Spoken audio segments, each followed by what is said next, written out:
बरगड़ ग्रामांचल थाना पक्षरु विपुल परिमाण गंजेई जबत करा जायथिबा बेले 2 जन को गिरफ्त करा जायछि।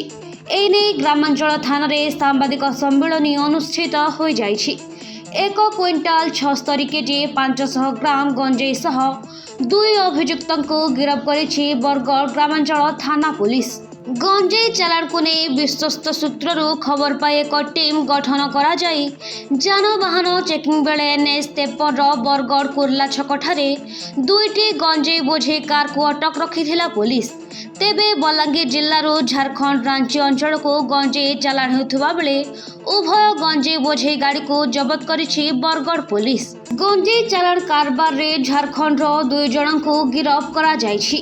गिरफ अभियुक्तों ठारू 176 केजी 500 ग्राम गंजेई 2टी कार 4टी mobile phone Aadhaar card PAN card DL ATM card आदि जबत करा